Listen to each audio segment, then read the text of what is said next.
Hi, everybody, and welcome to this week's episode of Tales from the Tavern. This is such a great week. I'm so excited for this group that we have here. Look at all these amazing people.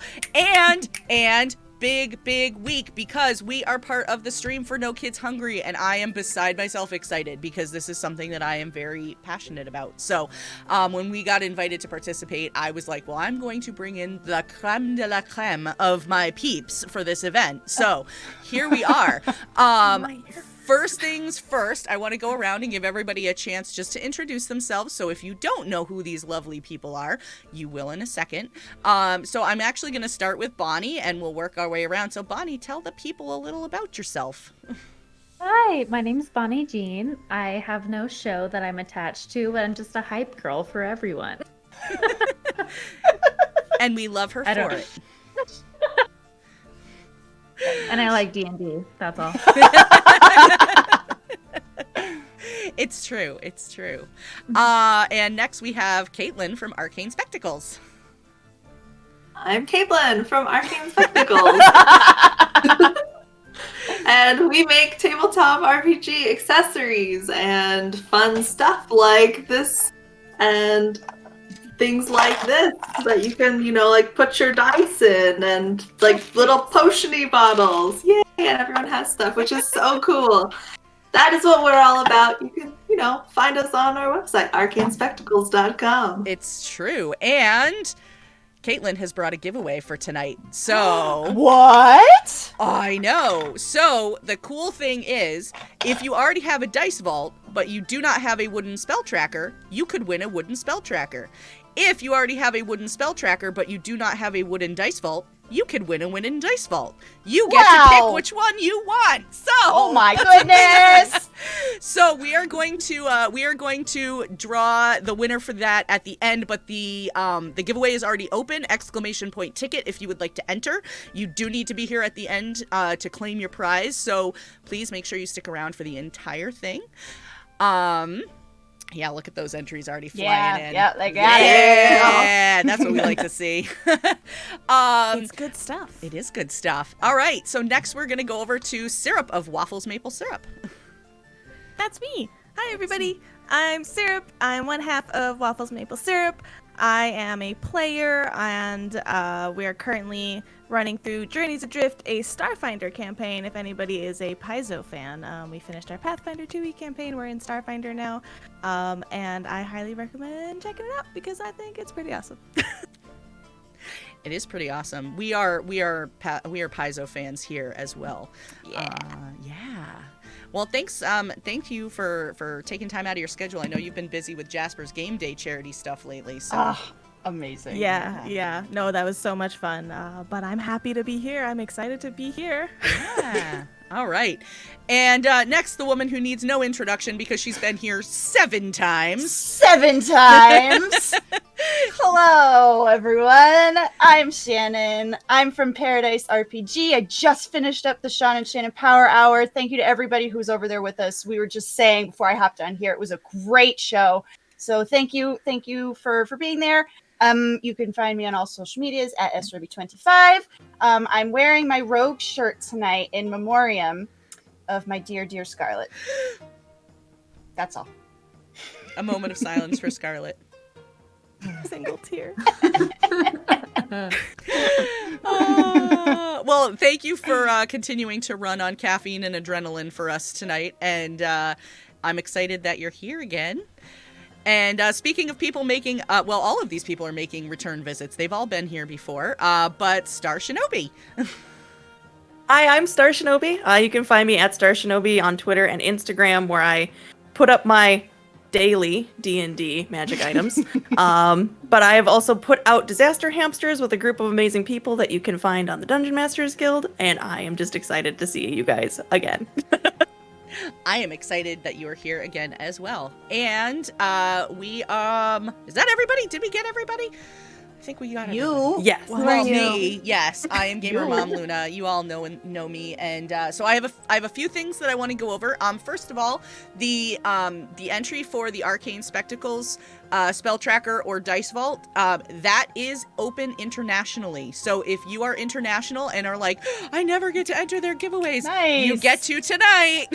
Woo! So feel free to go ahead and enter for that. Second, as I mentioned, this is a charity stream, so we are raising funds for No Kid Hungry. At the break, there will be about a 3-minute video that you all can see to get a little bit more information, but basically, No Kid Hungry partners with other organizations all around the country to help provide meals to kids. So think about like when kids aren't in school and they need meals over the summer because maybe they are on free and reduced lunch or something like that. To enter the giveaway, Mr. Toast, it's ! ticket. And then you'll be seeing, so right there, you'll be seeing it coming up throughout the stream. The link to donate is right there. You can see there's a nice little bar. I'm like trying to show you on my screen, like that's gonna help. I'm like right here on my screen. Point right here. Yeah, you can't see it. But on my screen, you can see there's a ticker. So far, between the entire weekend, all of the events has raised just over $6,055. My goal tonight is $500. I would love to see that happen. If you donate, every dollar that you donate helps provide 10 meals. So look at that, $6,000, that's 60,000 meals. That is a lot of meals, and that is so exciting, especially because we're going to be coming up on school vacation and, you know, kids being home and maybe not getting assistance from their school with food and things like that. So let's see, there are all kinds of like giveaways and incentives when you donate. You can see them if you go to the donate page, ! Donate if you missed it.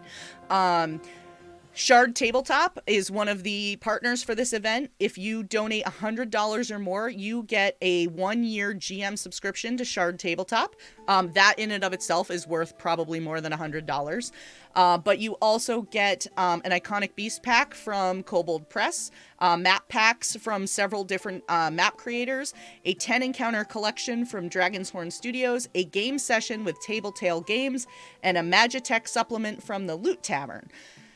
There's a lot of other stuff on there too, and if I talk about it, it's gonna take up the whole entire stream.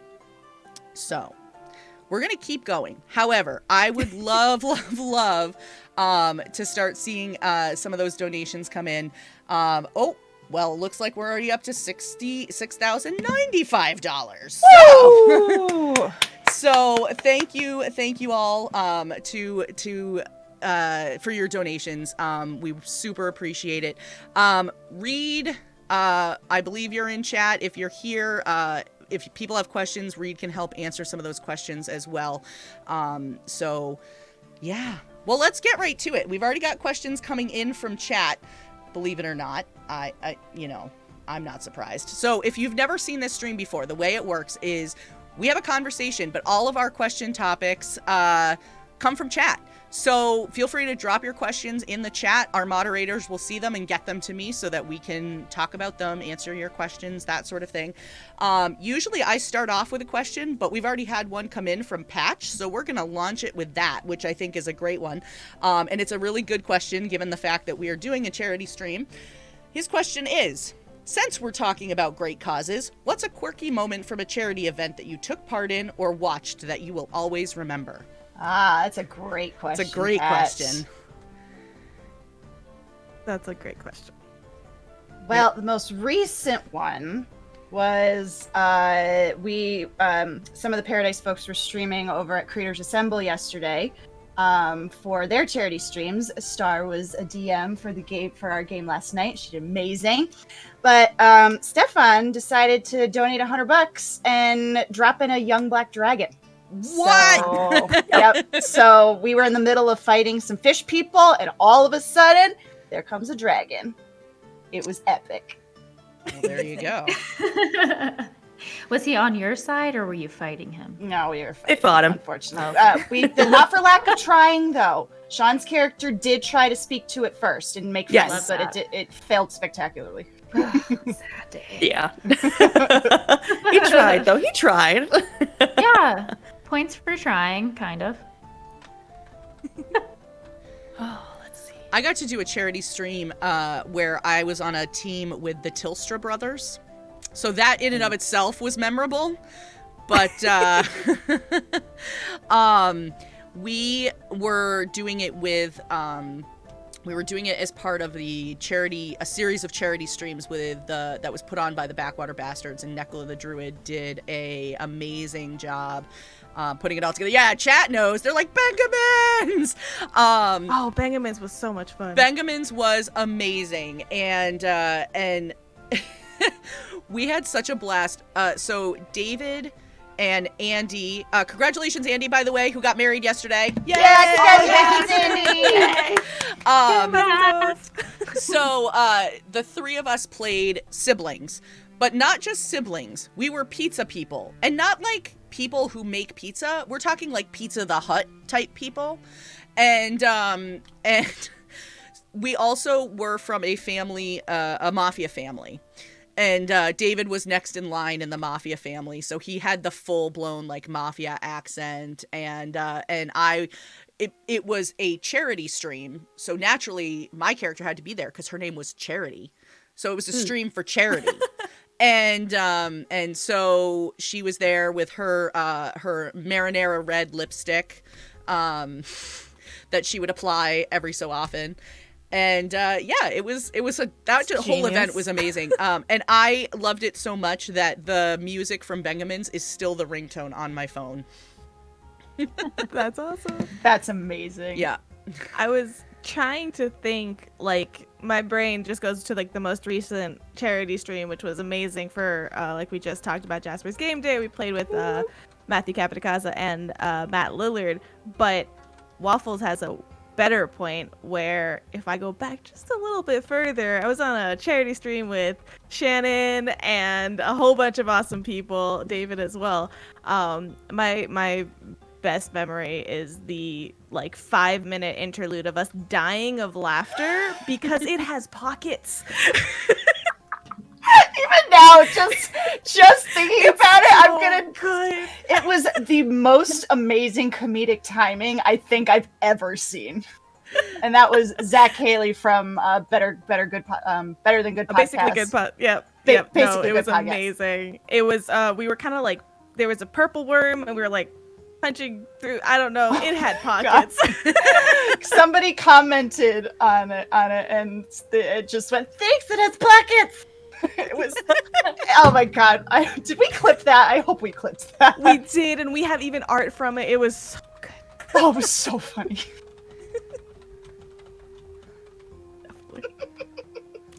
One of mine, I don't think that was a charity. I don't think that one was for charity, so I'll pick a different one. But so last night, we did have, in the final battle with the bad guy from our little one-shot that I ran, our barbarian was a half-orc. So this fire main angel that they had to fight blasted out a bunch of fire and then went after him with a final blow. He went to 0 hit points, came back up, and because of the feat I believe he was able to make an instant attack and headbutted the angel back to kill it. It was amazing. It was amazing. Just like So falls good. down, comes back up, slams the head, and that's what destroys this angel. It was amazing. So good. His songs, though, I think Calvin's songs my were God. what really made the night. My favorite one was the Barney one. Yep, the Barney one. You, you kill me, we go, Go on a killing spree. God. Oh no! It was, Barney, what happened? it was amazing. Oh my god. And, of course, hashtag Fat Dove Joel. Hashtag Fat Dove Joel. Amazing. Amazing. Well, my favorite event for a charity stream happened to be DM'd by Star.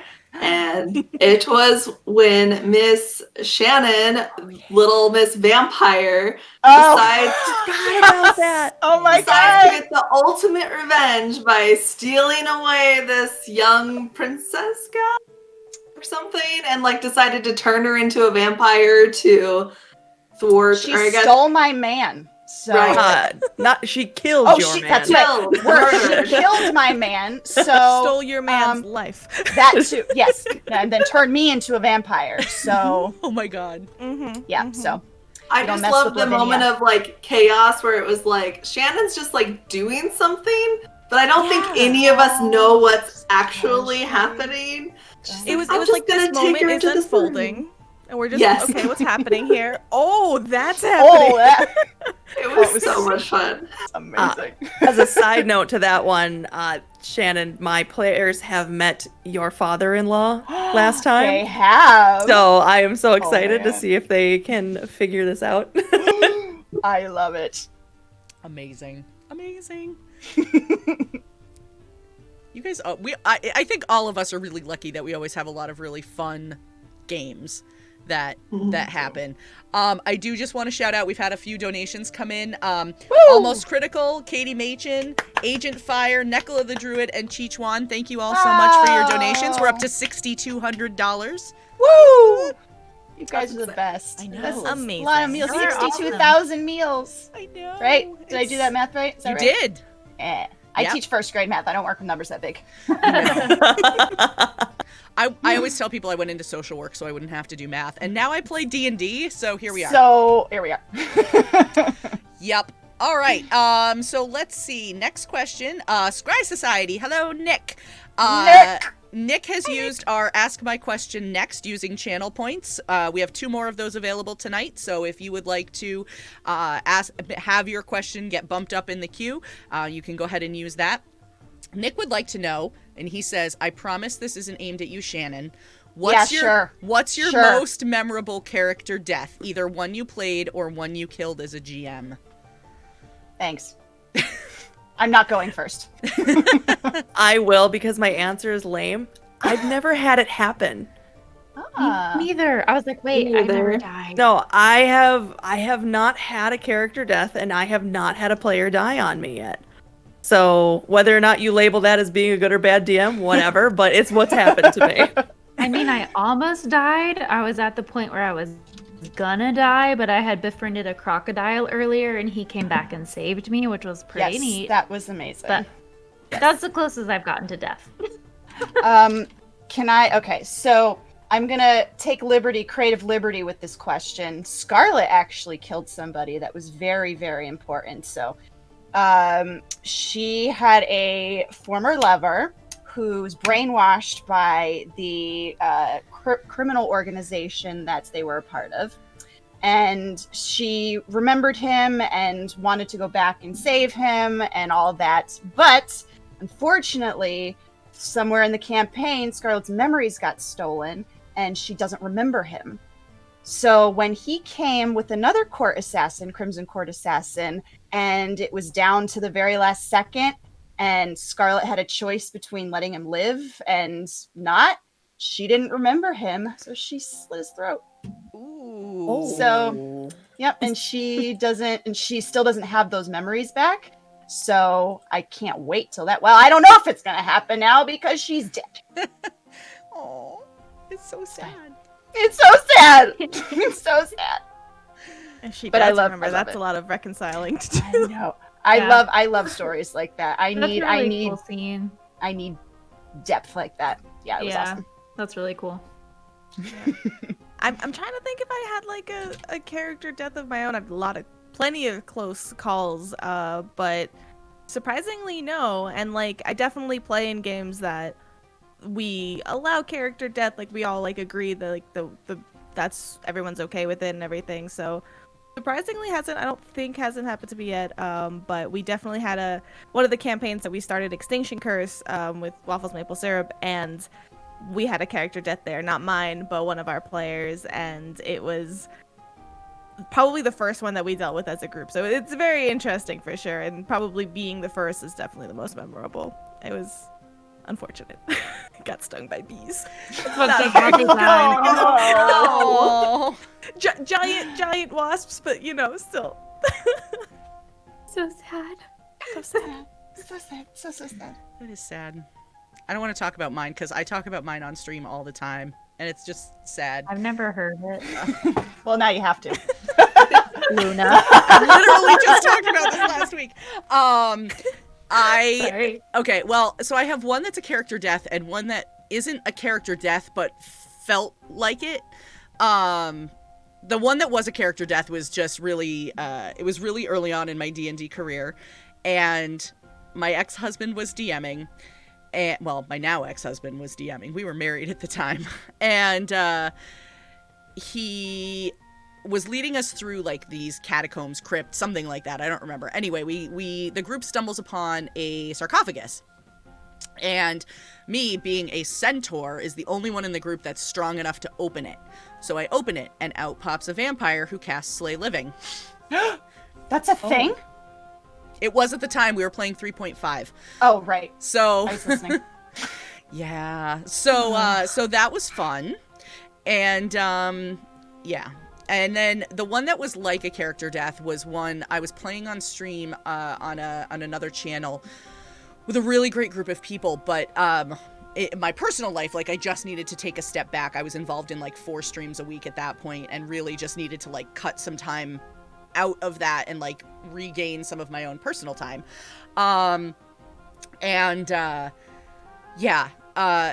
Basically what happened was this character was a werewolf, and had another member of the party had a weapon that in the previous stream, like, their weapon malfunctioned, broke, something like that. I don't remember exactly. And off stream, we had a little like side room that we could RP in for the group to kind of like, if we needed to like clarify something or things like that. Like, it wasn't used for anything heavy duty that was game breaking. But I knew at that point that I needed to take a step back from the stream, so I used that as an opportunity to leave the group. And so what ended up happening is she got up, went into the room of one of the other party members whose weapon had broken, left. We were playing a Savage Worlds World of Darkness crossover. So she was carrying it was like a Glock or a 9mm or something like that. And she left it on a table with a note that said, "Hope this will tie you over until you can get a new one." And she grabbed her bag and she left. And that was it. She didn't say bye to anybody because everybody was sleeping. But for her, that was very in character. And for me, it might as well have been a character death because I had to like get her out of there. I had to say goodbye to her myself. And it was very, very traumatic for me. So, Jeez. Yeah. All right, let's do something fun now. Something fun now. I would like to update. We are up to $6,430. Wow. So, way to go, you rock stars, you. Zeal Zaddy and me made a donation. Yay me! Yay! But thank you again, everybody who's made donations so far for this amazing thing. And it's all going to a great cause. Like I said at the break, we will have a great little video that will explain a little more about No Kid Hungry and what they do and all of that. So stick around definitely for that. Also, don't forget ! Ticket if you would like to enter to win the spell tracker from Arcane Spectacles. Woo woo! What? Look at that beauty. Right? Okay, Waffles maple syrup. So Waffles, because syrup is here on screen. It's like, Syrup, you have a question? Syrup has a question. So Waffles also used our Ask My Question Next. So Waffles' question is, that sounds so funny to say, Waffles' question is, what is your favorite story moment of any campaign or one-shot you've been a part of? Bonus points if it was a charity event, extra bonus points if it doesn't involve your character. Oh gosh. There's so many. All right, I'm gonna go with one that happened last night. and it was a charity event, so I get those bonus points, but I was involved, so I don't get the extra bonus points. So Sean and I were playing one of our favorite character duos, Ishka and Nessa. Ishka is a Swarmkeeper Ranger Warforge, and his swarm is birds, and we have named every single bird. They are all named after Disney animal companions. Amazing. Yeah, it's so great. And Nessa is an angsty teenager, and Ishka is the Warforged manifestation of her childhood imaginary friend. So it was just, I love the dynamic that they have. They're a ton of fun to play. So one of the things that happened last night was, this was in Star's game last night on Creators Assemble. I don't quite remember how we got on the topic. Oh no, I do. People were having weird dreams, and so we were asking people about dreams. And Mine. No, did I? I'm sorry. Continue. I'm sorry. You can add in anything I forget. So I was asking people about their dreams, and I was being a teenager, not being nice about it. And I was like, "Well, you don't write your dreams down?" And the innkeeper was like, "No, do you?" I was like, "Yeah, of course I do." And without missing a beat, Sean was like, "Oh yes, she does every night." And he said Ishka pulls out a pink journal, and Nessa's overall, I should have led with this. Nessa's overall aesthetic is black everything. Eyeliner, just no blush, little, bags under her eyes. Like, she's totally gothed out. And so it was just so amazing. You just picked it right up. And so now that became a bit for the rest of the stream. And I was like, who gets to see the journal? You and me. That's it. And then the other people at the table were like, oh yeah, I read the first few pages. And then I got to get mad at Ishka, and it was a lot of fun. Then we decided to use the wild magic surge that came in and decided to make Ishka afraid of this tavern keeper, and he tried to hand it over to her. And I was like, what did we just talk about? Oh, it was great. This is great. I second that one. I'm sorry I took it. Oh no, it's all good. I'm trying to think, because I think I've only done a couple charity streams. I'm like, I have that one, so come back to me. I'm not gonna get the bonus points for charity stream. I'll get half bonus points because some of it's not my character.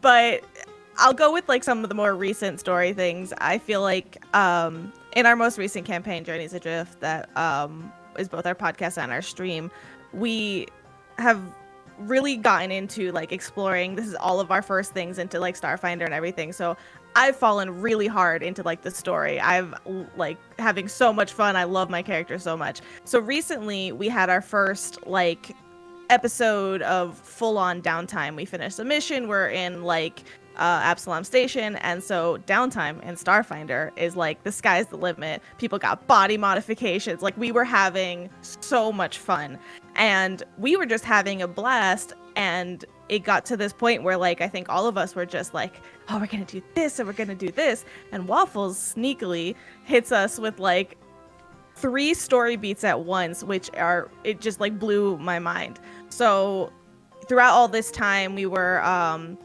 in communication with someone from the Starfinder Society. One of our characters, Dr. Lin, basically lost his medical license, and when we came back to join the Starfinder Society, they were like, oh, sure, no problem, let's go on and like we'll get you certified with the Starfinder Society instead. And so we were all like, oh crap, awesome, that's amazing. Has a meeting with the guy a couple days later and is just like, so you're blacklisted hard by this other society, so we can't even do this for you. And like he had so much hope of like this fix for his past, and it kind of came crumbling down really fast. And we're like, oh no, there's like more going on here. Then our second character, Tetsu, he had his meeting, and he's a part Kenabo, which is one of the races there, and part android. So he's looking for the doctor that saved his life. And he gets told, so we found him. There was a news thing recently. He has been arrested and thrown into one of the biggest prisons of the galaxy. And we're like, what? Because something is not fitting with like who that person was.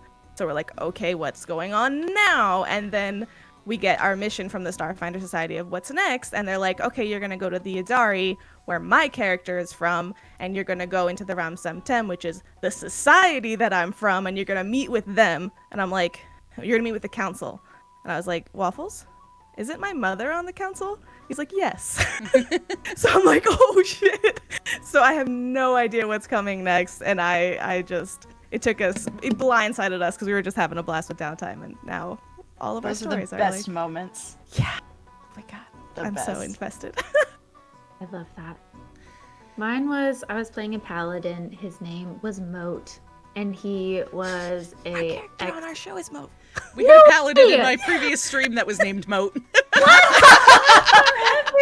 Are they all spelled the same though? That's the real question. MOTE. MOTE. Oh, there it Oh is. my god! Amazing. Amazing. He was my favorite, though he was an alcoholic and a recovering drug addict, but set way back in the days, so it was anyways. So at one point he had gone into the woods, and there was a moment with his god where he could either like give a sacrifice, save someone's life, or like take a little nap in the temple. And I was like, I'm gonna save someone. Then I was like, that's not his personality. So I was like, she gonna die. And then I just took a nap. But then 3 games later, it was really cool because there was this moment where he fell into this pit, and there were a lot of his people that looked like his ancestors that were grabbing him, and their nails were digging into him, and it was really scary, and he felt like it was really hot, and he thought he was gonna die.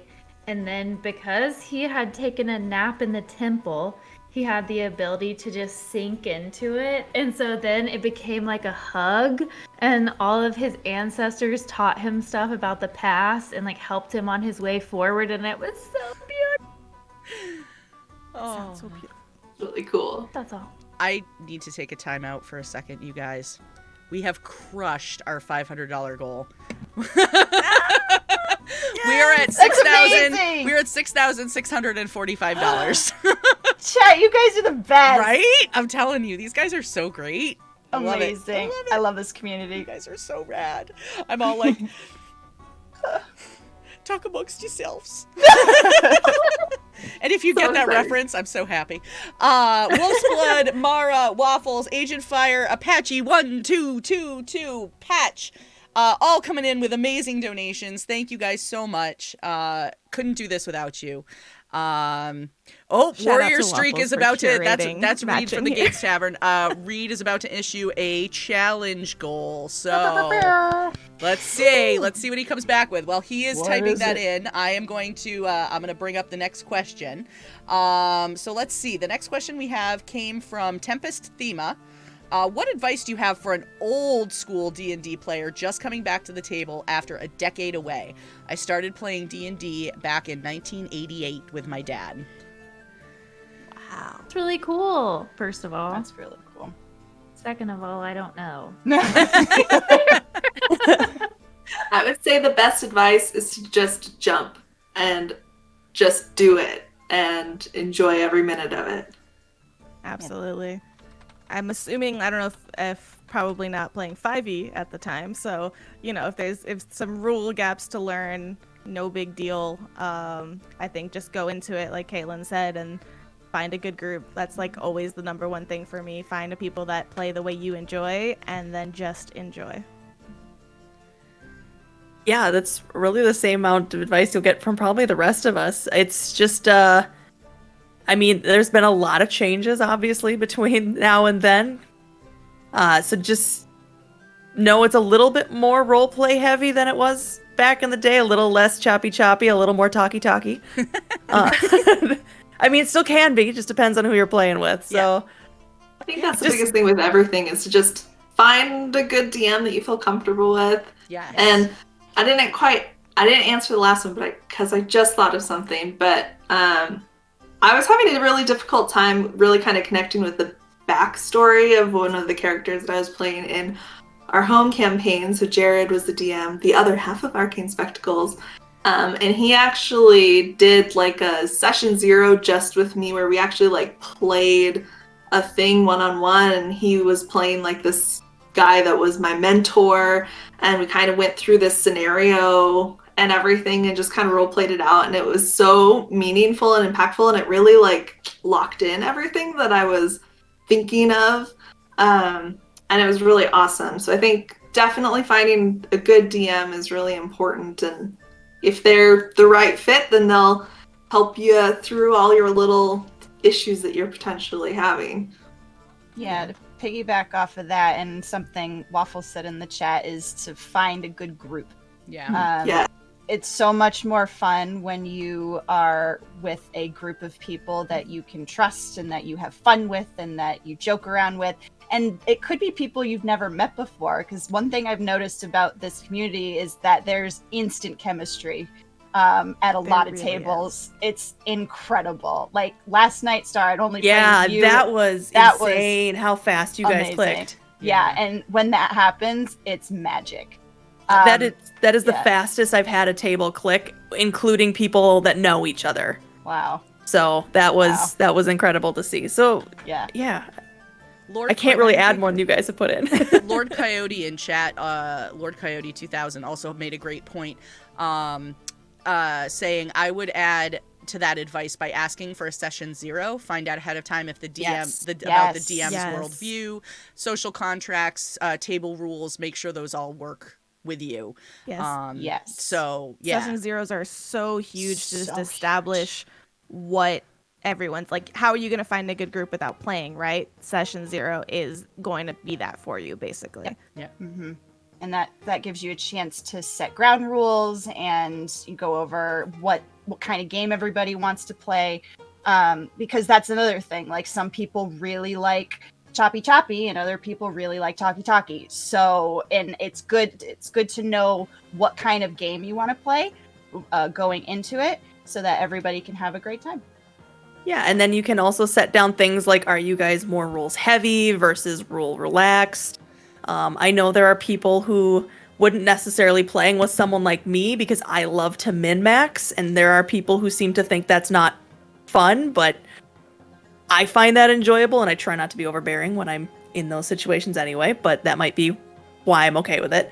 But yeah, just learning how everyone's going to play, learning what everybody's limitations are.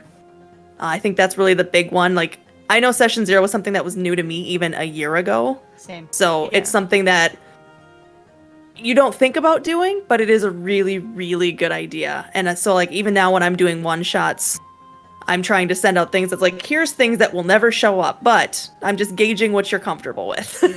Yeah, it's very definitely good a at that. newer expectation, like, or a newer thing in general that I hadn't heard of for a while. But with all the the one-shots and everything that we've been doing, it's so useful and so handy. It's one of those things that you go, why didn't we think of this before? Yeah. This is just smart. Like, it just makes sense. Why have we never Yeah. done this before? When I was first getting into D&D, we always did a session 0. We never called it that. It was always like the pre-game or whatever. We called it like our character creation session, because that's usually what it ended up being.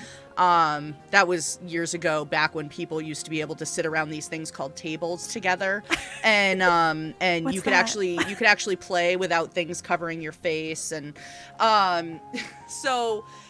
But this was like before I ever started like streaming or anything like that, and inevitably like conversations would always go that way in the course of like building our characters, like, oh, I'm making a character that can do blah blah blah, you know. So we would always end up having those conversations without ever having a name for it. So yeah. I'll also kind of take a quick step back and say, like, to not also be daunted by all of that.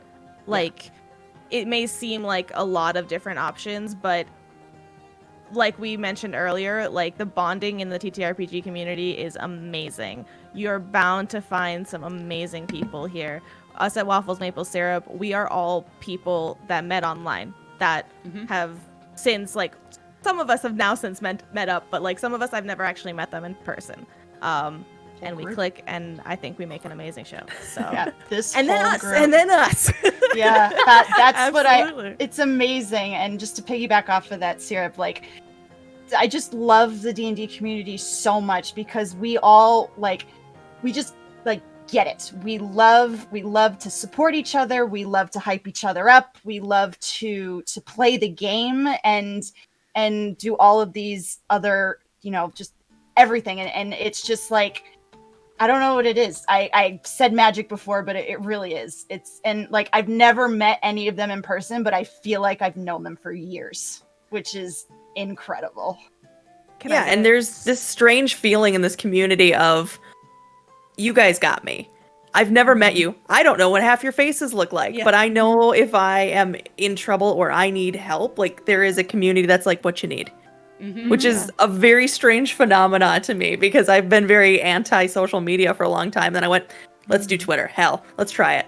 And, and now here with us. I have a large group of people. I'm like, yeah, this person. What's their name? I don't know. What do they look like? I don't know. Where do they live? I don't know. Somewhere. But they're my friends. Yeah, but that's they're my amazing friends. to me. But I talk to them almost daily. Well, I think literally. I think too that this whole the charity streams that's happening this weekend is a huge example of that. This community shows up when we need it to, Oh yeah. Really, I mean, really does. big time.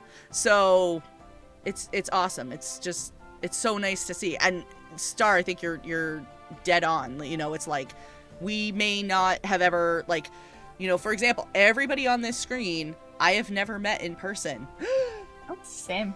But I know that I could go to any one of them and be like, I'm having a problem. Can I talk to you about it? So yeah. I'm gonna Right. cry. I love you, Shannon. Shannon tutors my daughter once a week. It's just that type of thing. So Okay, I take that back. I have met one of you in person. Oh, that's true. Might have just been once, but I've met one of you in person. No, I think it's absolutely amazing. There's a lot of communities on social media all over, and to be blunt, not all of them are very healthy, right? Right. But the one that I have found in the TTRPG community since coming here is the most amazing community I have ever had the pleasure of meeting, virtually meeting or whatever, just knowing. It has made a huge difference in my personal day-to-day life. I attribute my mental health journey to this community. Yep. And it has 100%. made this pandemic passable. Yes. Oh my I don't know. So much. I don't know what I would have done without you all. Oh my God. Seriously. This was, oh my God. Yes, I totally I almost agree dropped with that. out of grad school, and then I had y'all, my homies. And I graduated. Hey! I'm so proud. Thank you. But no, for real, everybody's so supportive. It's a really cool community. I would feel more comfortable coming to all of you than my family, honestly. Same. No, Yeah. same. Same. Yeah. I get it. I do. Yeah. It's a weird thing that we found here, but I freaking love I it. and love I'm gonna it. Hold on to it. Love it. Yeah. I love it. I'm looking forward to conventions so I can be like, hey, I know you. Yeah. Oh my God. Yes. So Luna, much Luna, don't you and Conventions somebody are have happening. this plan when you see at conventions? Yeah, I'm not sure if I he's love here it. tonight, but Yachts, who's in our Wednesday night stream, he and I have been streaming together. We've never met in person. He lives in Nova Scotia. I'm in New Hampshire. So technically we could get to each other in about a day, literally about a day.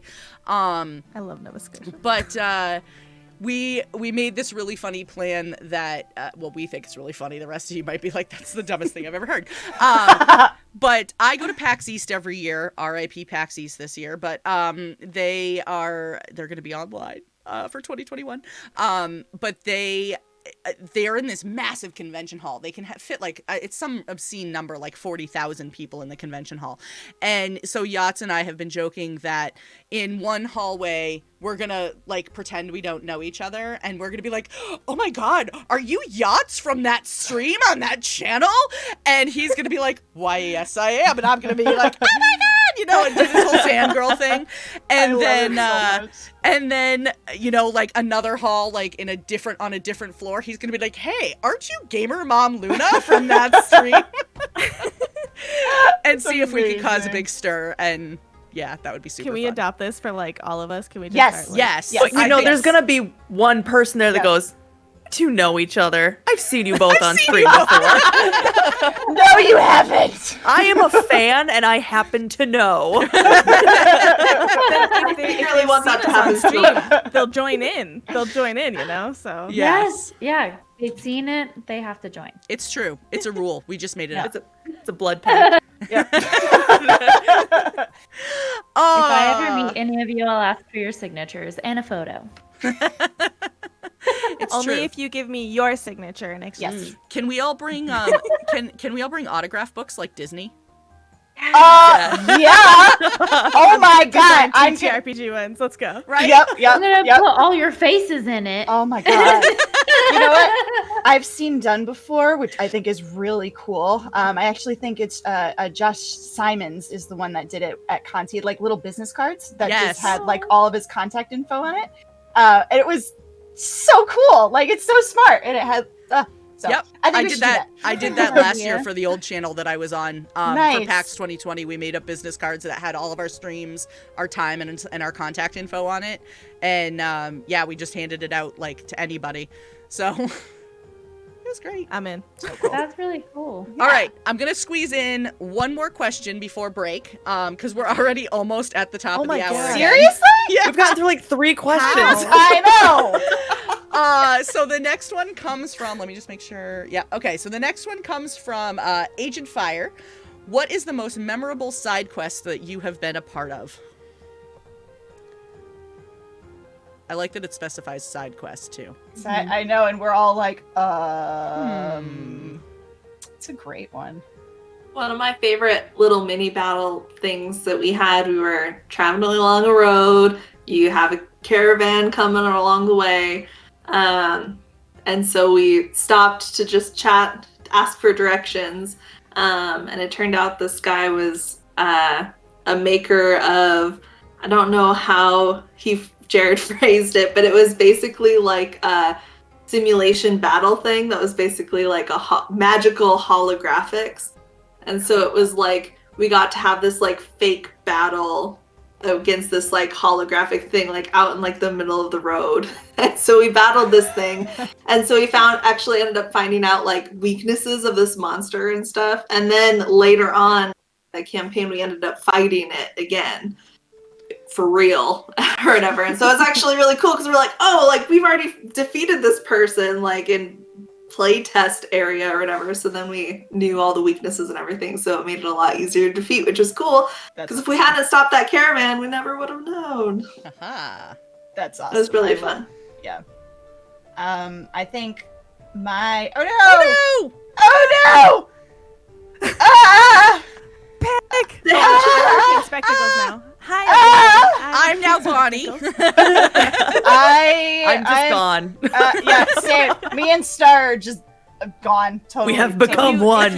Yes, we Star all have. the way to the left. Well, thank you. I'm now the host of this thing. So welcome to my channel. So Apache, you can just start messaging all the questions to Katlyn now. Yep. Well, this is probably a good time for us to step away and take a break then. I think so too. That sounds like a good idea. So idea. we're gonna take a quick break, and at the start of the break, there is going to be, like I said, that quick 3-minute video that is just going to show off all of the really great stuff that No Kid Hungry is doing, and don't forget too that when we come back in the second half, if you haven't entered the giveaway yet, ! Ticket to enter for the Arcane Spectacles, either a spell tracker or a dice vault, whichever one you don't already have as part of your collection, and we will be back in just a couple of minutes.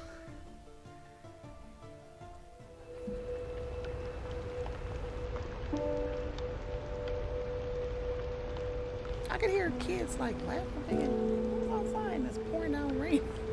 So I opened up the door and they were sitting, a little group of them under the tree in the pouring rain, just trying to keep from getting wet. And I said, what are you guys doing? And a lot of times what happens is, you know, when it's sunny, they all come down here. There's kids just come from everywhere, they come play on my back of the trampoline. They play on the swings and everything. So it's like a little haven.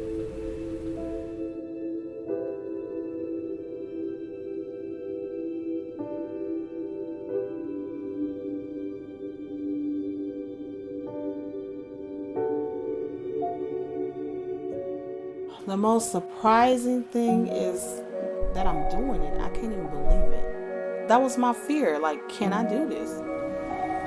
You just do it. It's just out of the heart of just loving people, you know, and it could be you.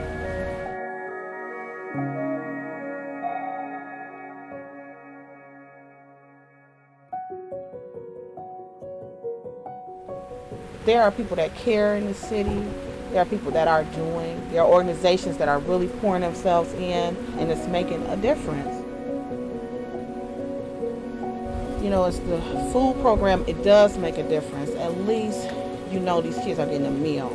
I mean, we just care about our kids. You just see the light in their eye. It gives them hope again.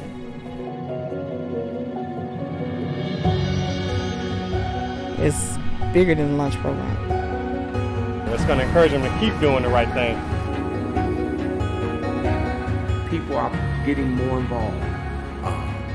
People are putting, from the block, people that didn't used to help. And that makes you feel good.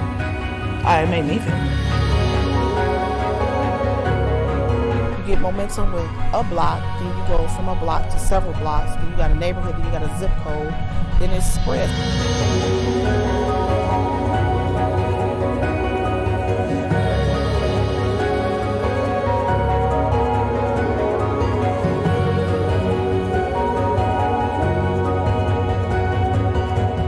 It's bigger than the lunch program. It's bigger than me. It really is.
back and we have everybody again. So that's exciting. So hope you all enjoyed that video about No Kid Hungry. I hope it showed you a little bit more about what they are and what they do. And I just noticed that the tracker is missing from this one, so I'm going to switch the screen. There we go. There's the tracker back. Sorry, it changed the music again too, but it's okay. So there's a little bit about No Kid Hungry and why we are raising some funds. We had it looks like another donation came in during the break, so we are up to $6,695. Wow. The challenge goal that was dropped to us by Reed is to try to get to $7,000 tonight. We can do it. We can totally do that. We're super close now. Like, we're like practically there already. So, make it happen. Yeah. Let's just make it official. Yeah, let's just do it, guys. Come on. Every little bit counts. You don't have to be able to drop $20. It's true. You can even give 5 or 10. 5 or 10. You could give us 5, and that would bring us up to an even 6,700. Yes, it would. So yes, it would. You could give like $5.48 and really screw with the people who like round numbers. Like me. And then just do another 5 to put I it donate off again, so it's another $5 to fix it. $10.53. Oh, even listening to that makes me cringe. I need round numbers. You don't like numbers with depth and character, Shannon?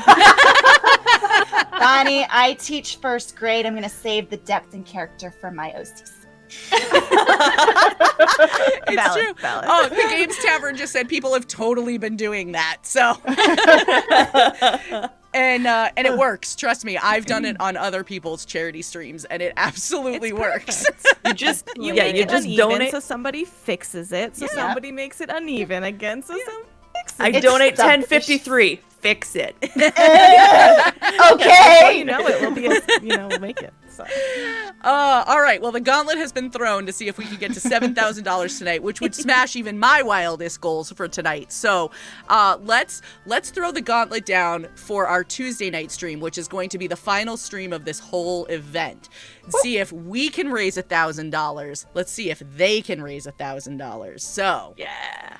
Bring it. Do the it. challenge is down. So let's get us up to $7,000, and we'll see if they can do the same thing and raise about another 1,000. So we'll throw that gauntlet down. And we're going to dive right back into the questions. We have a ton that have come in. So the next one actually comes from Hillary. And we love we all know Hillary. We love Hillary. you. And Hillary would like to know, Hillary asks, can you describe one of the funniest or most chaotic sessions you've played in just 3 words? Oh.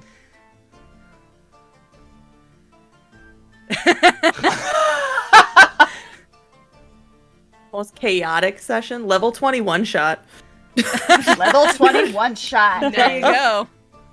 Puff, That puff, was- yeah, that was Sean just insane. did puff, puff, pass. Yep.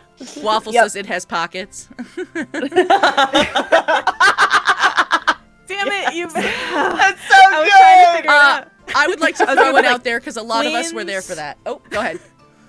No, I was trying to he fixed it with it has pockets. I was like twins, chaos. I'm going to throw one out that a bunch of us were involved in. Squirrel named Karen. Yes.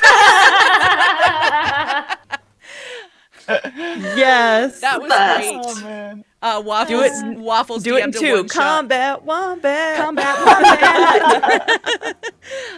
Yeah, Waffles DM'd a game for us where we were all playing little critters, and it was a ton of fun. And I was a combat wombat. Katlyn was an owl. Bonnie was With a hoverboard. with a hoverboard because with a hoverboard. yeah, because she couldn't fly. And let's see, and Bonnie was Karen the squirrel. Let's see, what else did we have? I was Pringles the hedgehog. Pringles the hedgehog. Yes. I think I was Slinky. Yes, Slinky the ferret. ermine. Were you a ferret or an ermine? Yes. And then Amanda What was was in Amanda? that one with us. So That was fun. That was a really She was fun Cookie, game. right? yes, Yeah, she's a chipmunk, wasn't she? yeah, So cute. Yes. yeah. Jim the Dim also schooling me because Dreamscape Tower would also work. Yes, we need to plan our next one, BT Dubs. we got work to do on that. Yeah, we do. My 3 words are succubus desert fight. Succubus desert fight. I need to know more about this. I need more. I need more than 3 words on that Yes, one. My interest is peaked. Sorry, it was 3 words. Oh, come on. That's it. I was a succubus, but there were also like a whole army of succubi, I guess. Is that what would the plural be? Succubus? Succubi. I think so. Succubi. That sounds right. To my knowledge, Anyways, yeah. it was long. It was really cool, though. I'm not going to tell you the details. I'll tell you later. But it was pretty cool. That's great. Waffles says suck-eye. The suck-eye. Yep. But it's cool. I had these like wings. I was super tall until my wings sprouted out, and then I'd get really short and my wings would get big, and then when my wings came back in, I'd get really tall. So it was like one of those Play-Doh squishies. I was just like, the density stays the same. Use the correct amount of mass. Yes. Amazing. Physics, y'all. Physics, y'all. Y'all.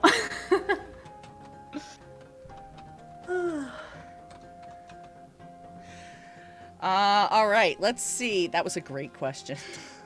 Thanks, Hillary.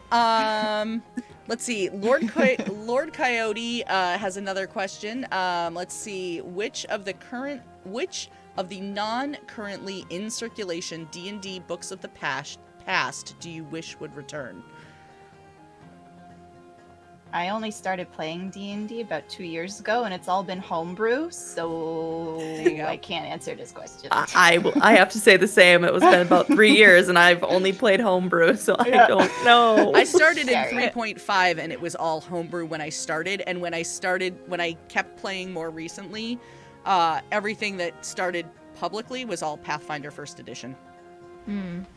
Yeah, and that's what I was gonna say, which is that we played Pathfinder 2e and Starfinder, and 2e is so new that everything's coming out now, and yeah, I don't really know. I've only played homebrew too. Sorry. I mean, it's the whole life done. We ruined a question completely. Yeah, we did. Are we the first people to do that? I think we are. I think that's the first time everybody in the room has gone, yeah, I've only played homebrew. Like, yeah. Mm-hmm. I have done some modules, but all the modules that I've done have been 5th edition. So right, the modules that I've done are Pathfinder 2e, and then everything else homebrew. Yeah. Well, that was a Yay, great question. homebrew! I'm so sorry. It is okay. All right. Tempest Thema has another question. Have any of you ever thrown a monkey wrench into the DM's plans by outthinking a situation and making them adjust on the fly to compensate for the new scenario? Yes. Yes. Yes, That's but like asterisk. right? Waffles reacts too fast and will never let us know that until after. Like, so after the end of the session, we're like, oh, that was awesome. And he's like, yeah, that did not go as planned. Yeah, I'm going to build off of Nick's in the chat, summoning a bunch of flumps in our one shot. That was so great. And was that my Wild Magic Surge or was that Hillary's? It was one of our, we were playing Wild Magic Sorcerer Twins, and one of us had a surge go off, and it summoned like 10 flumps, and we spent most of the combat dealing with them instead of the actual creature. It was flumps. wonderful. They're so great. I have one of those, what do they call them? The like the little figurines of a flump that you can get, adorable creatures of power or something like that. They have like a red dragon, a flump, a mimic, and a couple other ones. So I have one downstairs. It's great. Ew. I have never done it to a DM, but I have had it done to me. Ooh, do share. So I had an adventure where there were creatures coming from the ground inside a cavern. And you know what usually people see is, okay, there's a crack in the ground, there's monsters coming out of it. We're supposed to go down there.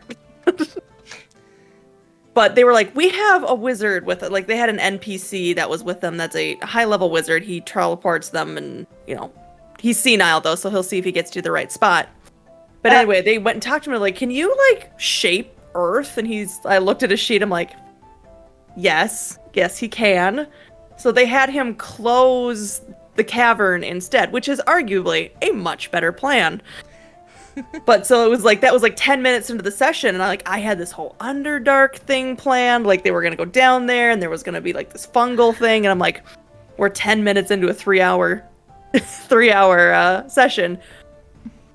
We're improvising from here on out. So instead, it came to, they found some of this, like, these crystals that were technically needed to be turned over to the monarchy because of their power, and the people who owned the cavern weren't doing that, so it was like now unseating lords, and that was insanity. But my players enjoy it when they know that they have outwitted me, because I will literally take my notes and just throw them. And like usually it's like, oh, there's a page, like I just took my binder and just threw it. What a visual. And that's great. Like, let's go. Game on. But I do that because they enjoy knowing when they outthink me, so it's one of those like, I know you enjoy that, so I'm gonna make it visible when you do so. Mm-hmm. I was in a party once where we were not supposed to get involved in a dragon fight. There were 2 dragons fighting each other. Oh, we got involved. How very involved. You not? Yeah, right, exactly. Yeah. So what had happened is, a few things happened all at once. What my character did was, there were 2 dragons fighting. One of them was holding a dragon egg that belonged to the other, and in the course of this fight, let go of the egg. And so us, not knowing a ton about dragons, except that they're big and scary, I was like, oh my god, this egg is going to smash if it hits the ground. It probably wouldn't, spoiler alert, but that's what we thought. It's a valid concern. Right. So, trying to stay in the good graces of the dragon whose egg it was, we were like, maybe we can save it. Nope, not my character. She just ran, caught it in like a dive, like, you know, one of those things that you see in cartoons when they like dive and catch something. Yep. And then basically stood up with it, looked at the dragons, looked at her party, and ran into the woods. Football carried it. Bye. And off she went. Peace out. Cue the skill challenge. I need to addendum my answer earlier because Waffles has corrected me. He doesn't prep, and therefore I couldn't possibly screw with his play. I mean, that's a great answer. Yeah.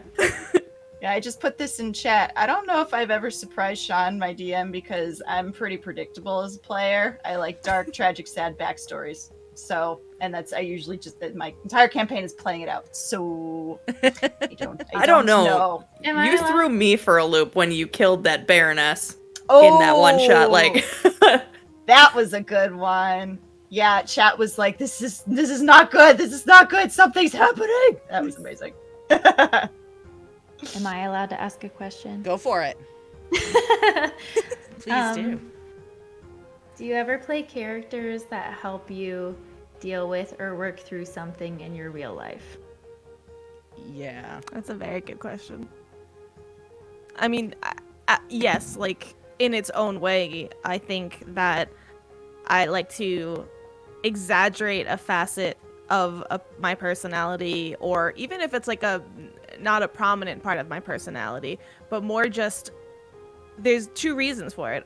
One, I want to play a character that I can connect with, so I want to be able to relate to a certain factor of that personality.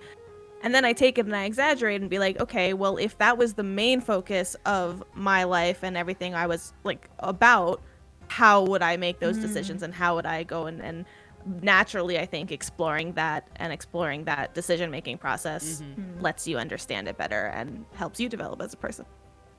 That's Side effect. Cool. That's really interesting. Yeah. I will say mine has changed over time. When I first started playing, I played characters that had aspects that were opposite of things I didn't like about myself. So I played through that. So I wanted to make thin, strong, outspoken woman characters because I was not that person. And now that I am growing into it, it's more like, no, I'm going to play, and of course I always wanted to play the dark, witty character who always had the right answer. Now it's like, now I play characters that are more like me, that are giggly and laugh and try to be overly kind. I also find them easier to role play. Yeah. So I think in D&D I have found a way to be comfortable in myself by finding I can't be those other things, so I shouldn't want to be those other things. Yeah, Yeah, I totally to piggyback off of that one. When I started playing D&D, I wanted to make characters that were confident, sure of themselves, and really secure in who they were, and not had zero insecurities. And I've said this so many times before, but D&D has changed my life for the better. Like, it has let me like play out these things. Like, I feel like I'm so much more outgoing now. Like, if any of you knew me 5 years ago, I was a completely different person. Wow. Like, completely different. And one of the most memorable things that I've done recently is when there was a moment on Adventure in Paradise when Scarlet was having a panic attack, and I role played a panic attack that I'd had in real life.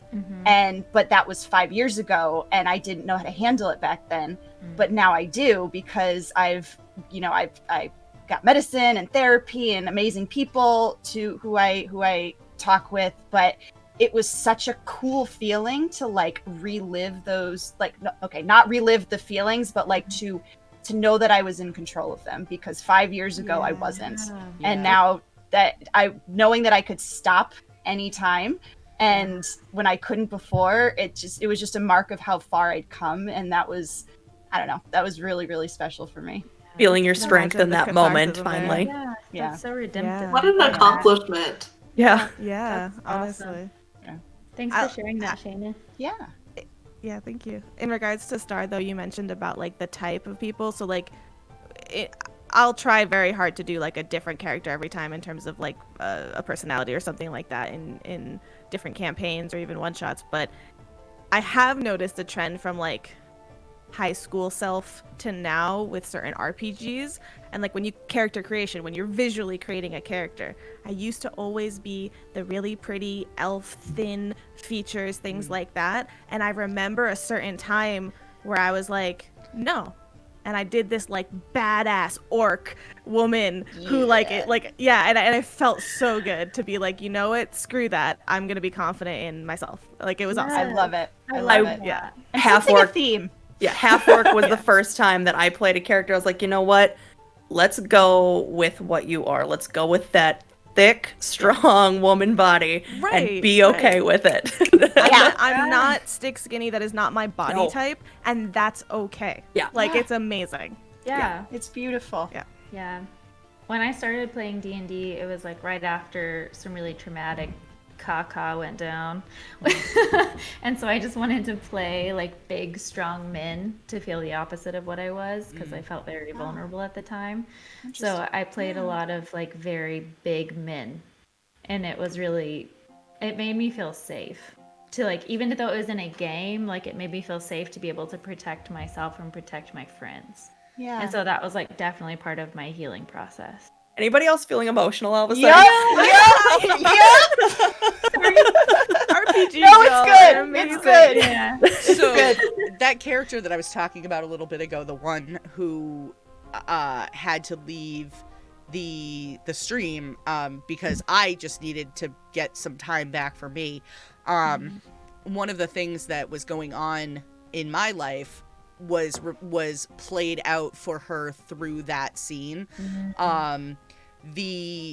The person that she left the weapon for was played by a very good friend of mine, and my friendship with that person was coming to an end. There was really no I'm getting all teary now. There was really no avoiding it. And so this was kind of my way of letting that go and giving it a piece of closure without having to actually give it closure. You know what I mean? Without having to deal with it on my own end. It was, and given who that person is and who I am, that was probably a better way for it to happen than it would have been had we dealt with it as like who we are in real life, you know? Right. So that was really tough, but outside of that, she was a great character for like, she was a werewolf, and so it was a great character for like, oh my god, I'm just so pissed off. It's Monday, I'm angry, I had all this really crappy stuff happen at work. She was a fantastic outlet for all of that stuff. She was just pissed at everything. So I used to have to like tell people, I'm like, I'm not really mad at you guys. Like, this is Claudia. This is who she is. So That's awesome. Healing spaces. Yeah. I know. TTRPGs have such healing spaces, and it's so beautiful.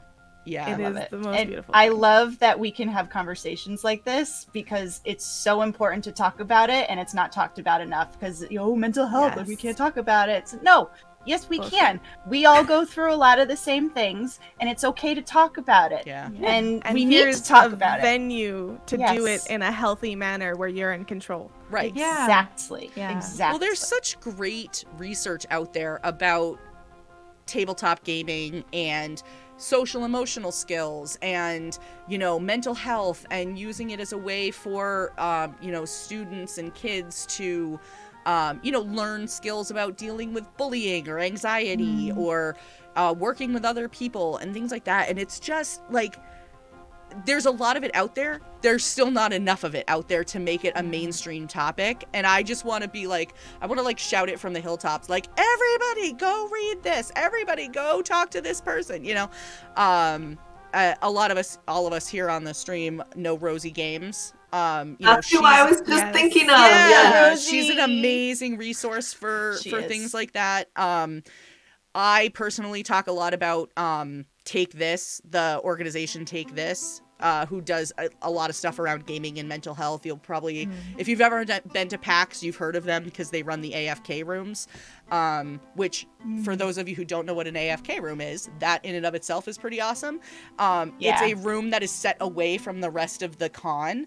So it's staffed with a couple of mental health providers, certified mental health providers, and a couple of volunteers, and it's just a quiet space that people can like step away from the con, get away from the busyness and the people and the noise and all of that. Love overstimulation. Yeah. And take a break, and they're welcome to stay as long as they want. They can stay all day. They can stay for 5 minutes, whatever they need. I love that.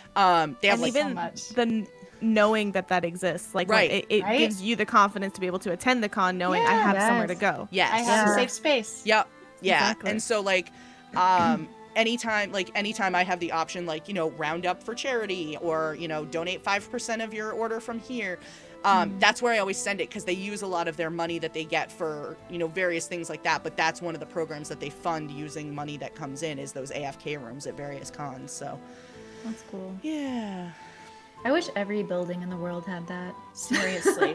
Yes. And like thinking as a teacher, like teachers create that space for their kids, and like kids need that, and they need that help to work through their emotions and things like that. But so do grown-ups. Like I have learned so much about my own feelings in the past like 3 years than I ever did when I was a child. And I've incorporated so much of that into my teaching style.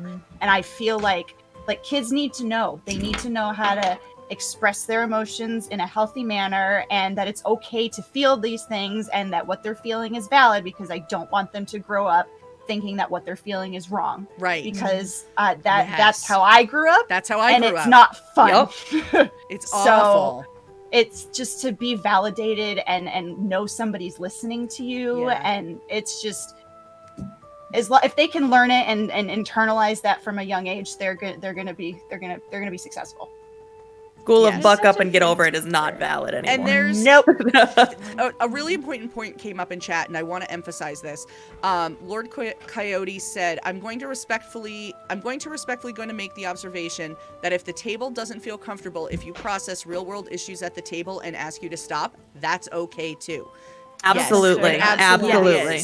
Boundaries and that is where are important. I'll reiterate that session 0 of setting the expectation from the get-go as well can only help. But communication throughout, I was because just gonna sometimes say that. people's feelings change. Right. Sometimes They people do. are going through something where they just can't handle it right now. Yep. And so maintaining that communication past session 0 is very, very important. So something I do at my table, and I know we discussed this last night at our one shot, as a DM, I highly encourage you to have this practice. I don't care if we are breaking immersion. I don't care what's going on. You have the right to call red card at any point. Yeah. Any point. And it is my job to correct course. And just because you were fine with something yesterday does not mean you have to be fine with it today. Yep. So at any point, you can hard stop me, and we will figure it out. And like, I know that's part of my job as a DM. If we have a problem all of a sudden, it is my job to rewind, kick side, and we will go a different direction when you are ready to restart. One of the things that always happens in our streams, but all of the games that I play right now are streamed, is when we're doing all of our sort of like our pre-stream setup and mic checks and all of that stuff. That's generally when, if somebody's having an off day, somebody will be like, hey, I don't want to talk about it, but I'm a little off today. So if I seem quiet, that's why. Or, that sort of thing. That's okay. And that's okay. It's okay. Yes. And it also is a great cue for the DM that... Kevin! Sorry. Crazy. For everybody out in podcast land who's listening to this after the fact, Bonnie's cat has just made an appearance. His name is Kevin. That's what that thud noise was. He is chaotic evil. Yeah. Blades just said, Kevin's a little off today, and that's okay. Oh, it is okay. I love that. That's something that I've learned very recently, actually, is being able to be like, I can't talk about this right now. Like, I need some time to sit with it, and I'll get back to you. Yeah. Like, and, you know, 3 years ago, I never, ever would have done that. I would have, powered through or just sat with it and never talked about it. But it's okay to do it. Yeah. Okay. Yeah. It is okay. All right. So I want to, I would like to point out we have hit $6,700. Woo! So so close. We're so close. 300 more to go. Let's go, team. Woo-hoo. If you joined us during the break, if you didn't know about the giveaway that we have going on, 2 exclamation point ticket for that. We are doing a charity stream. Yes. There's those. We are doing a charity stream for No Kid Hungry. That's what we're raising money for. We're part of the stream for No Kid Hungry. It's been a series of streams all weekend, and continuing on until Tuesday. So our goal tonight is to try to hit the $7,000 mark. We already smashed my goal out of the water, so we were issued another challenge to hit $7,000, which I would love very much if we could get there. Half hour. We can do it. Yeah. So we've raised it's close to like $700 tonight already. So go us. So I want to dive in with a couple of questions and a couple other questions. This is a really nice question. It's really easy. I'm going to throw it in even though it was not used during the using the Ask My Question Next, just so that you guys get to hear the question. Do you all know that you're just super wonderful? I hope so. Aww. That's from Blades. So thank you. Thank you. Thank you so much. We're only able to give what we get, so it's true. It's true. It's so true. This is the part where we all go, "No, you!" Just yell it as loud as we can. Well, that's how I usually hear it in my head when I type it back to somebody. No, you! Same. No, you! And I love it. I love it. It's like the equivalent of a hug tackle, and I love it. In my Discord, not the shared experience Discord. Maybe I put it in the shared experience Discord. There is a no you emote. That's amazing. It's like in big bold purple letters.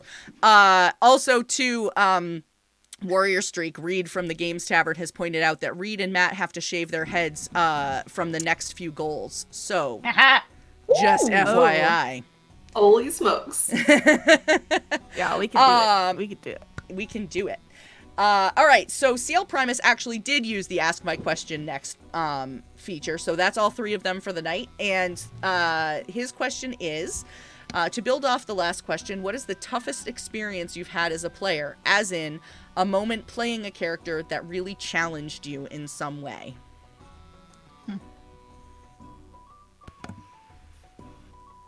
I know it's a tough one. I'm gonna go back to before we started Waffles Maple Syrup, and to one of the campaigns that, not one of the campaigns, the campaign that Waffles and I met in, which was a West March type game on Discord. So it had, we had like live sessions as well, but we had lots of really in-depth RP moments. So cheesy as it may be, Waffles and I characters were in a relationship at the time, and and basically at some point his character, prone to sacrificing himself for other people, made a decision that basically left him trapped, his brain trapped, or his soul or whatever trapped somewhere in these ruins, and somebody else occupied his body. My character did not know for sure that it wasn't him that came back. And it was a huge struggle for me because at a character, I like knew that it wasn't him. And I struggled with it because at that point in time, my relationship with him outside of the game was starting. And I was just like really, really attached to these characters and their relationship because I obviously reflected us, and I had such a hard time like coping with that. Like this whole campaign was amazing and so many like in-depth moments in RP, and I was just like, I'm not okay with this because I don't want it to be like they have to be okay because we're okay. Yeah. So that was definitely a struggle for me. I mentioned the story where Scarlett killed her former partner in crime, both literally and romantically. That was a challenge. That was a difficult decision to make because Shannon knew who this character was. Scarlett used to know who this character was, but her memories were gone. So she felt nothing for this person. Absolutely nothing. And, Sean was even like twisting the knife a little bit, and, he came out of the character came out of his like brainwashing thing for a second and was like, ugh. But I had to do what my character would do. Yeah. And I had to make that choice because that's what Scarlett would do. And I love moments like that though. Like those are my favorite, when they make me think and it's like, all right, what would they do? Torturously good. Yes. Yes. So good. It was hard for me to play a character that had zero empathy. Yeah. I think it was probably a good practice for me, just emotionally, but like coming across someone who's hurt or dying, and my character would be like, I don't give a fuck. Oh, sorry, I don't care.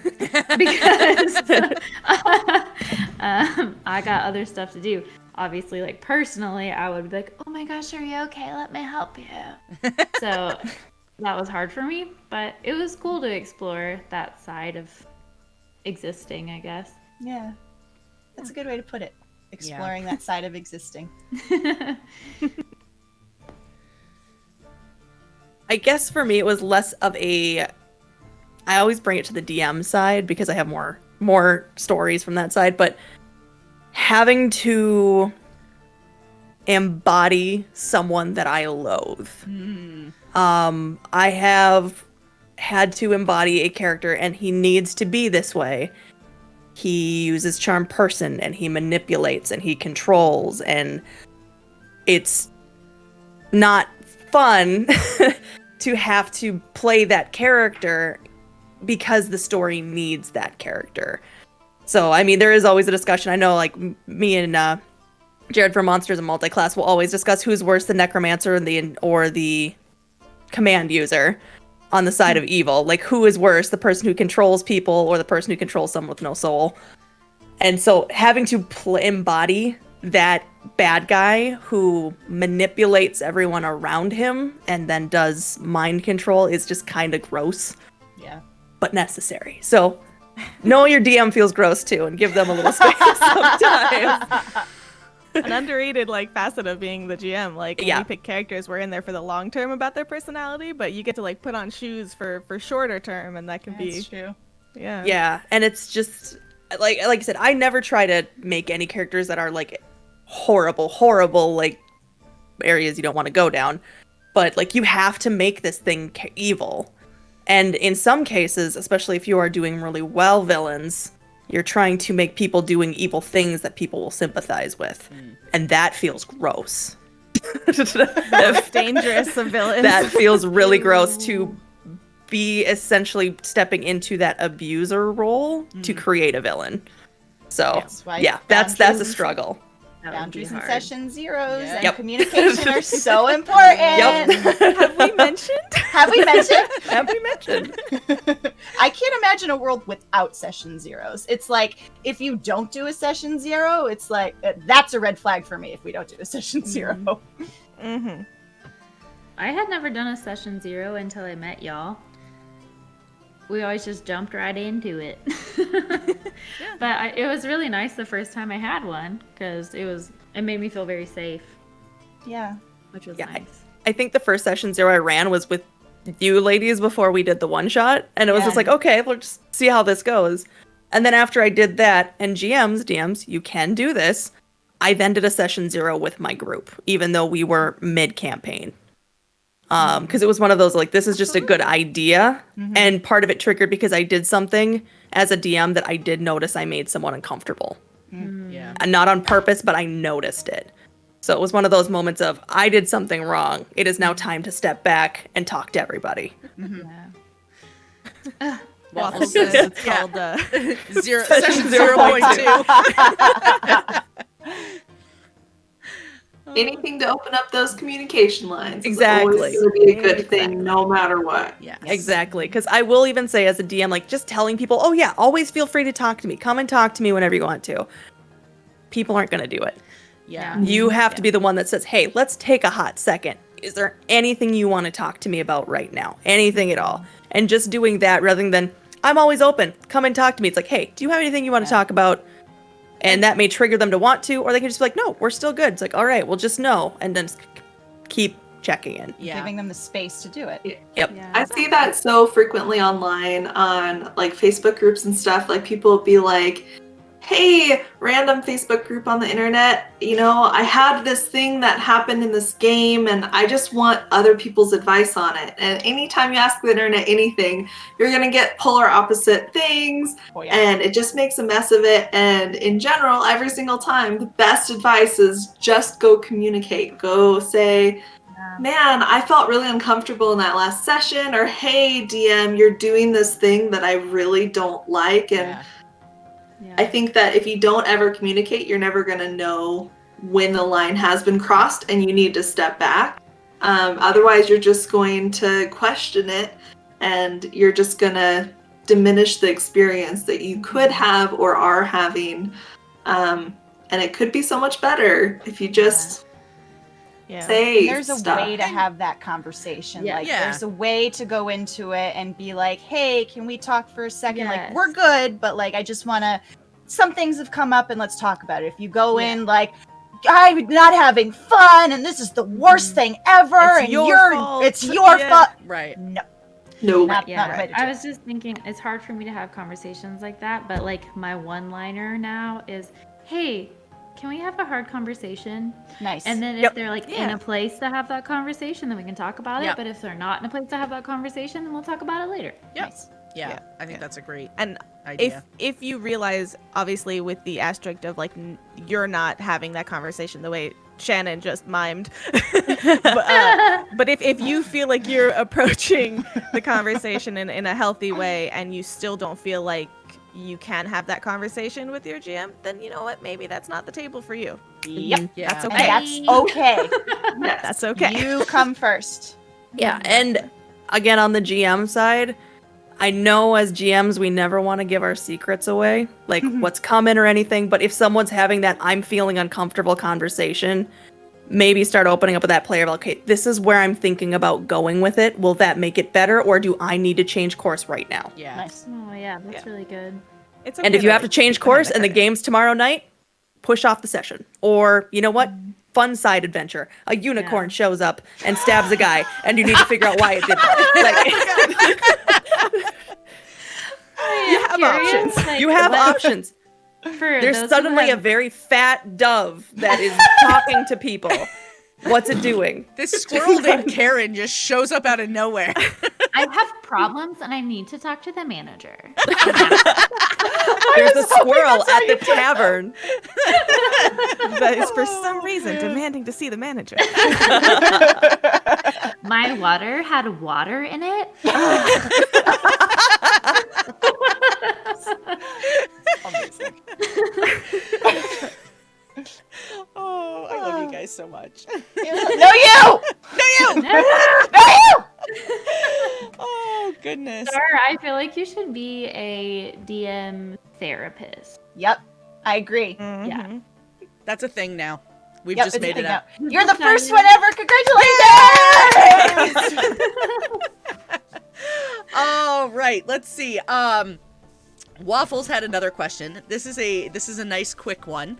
What is your favorite die? For example, a D12, a D4, and why? D6 for sneak attack. Yeah, dude. Yeah, rogue. How did I know your answer? I mean, it's not like I'm wearing a rogue shirt or anything. After last weekend, a D10, because I've never dropped so many of those things in my damn life. Yes. That was so epic. For those who don't know, I got to cast Inflict Wounds at 9th level, and I crit on it. It was last weekend. Oh, amazing. Yeah. So with that, as well as being a death cleric that got to dump a channel divinity and an extra tattoo that I had, I was able to do 232 necrotic damage in a single strike. It was amazing. Highlight of my life. Shorted. I'm just done with D&D now. That's amazing. That's You it. won. Yeah. You won D&D. I won D&D. I'm gonna say the D4, for a very different reason, because not this guy. Because I've since getting into kind of dice making as we've been doing, there's so many cool alternative D4s that are far less sharp and That's aggressive. cool. I like that. Me too. Are you guys making those? Yeah, we made these. Oh, they're so cool. I don't have a favorite die, sorry. No. They're so pretty. I like the D20 because I just like the size of them. Yeah. And how they feel. Yes. And Yeah. I mean, you roll them I like frequently. big ones. Yes. It's D20s so big. just feel like home, you know? So, They do. question, do you have any dice superstitions? I always roll off my D20s at the start of the game. I have the ones that are rolling good, and those are the ones that get rolled first. What do you do? Just dice jail. yeah. Dice jail. I just need a venue to throw 'em. Yeah. you are the worst. Goodbye. Hi. I Can't have look a at dice you right now. I have a dice hierarchy. I always start with a certain set, and if they're betraying me, I move to the next one. If they're betraying me, I move on to the next one. Yes. That's So what I do. have my beautiful ones that I got from Luna that always go first because they are my golden snitch, and I'm not allowed to use them as a DM. And then I move to my hollow metals, and then I move to my soot sprite dice, There you go. and then we move back to the older ones. If my dice has been doing me wrong for multiple times, I'll put it outside under the moonlight and hope that it recharges. There you go. I love that. I like it. I love it. As Needs Gamer a Mom little Luna, time. I approve.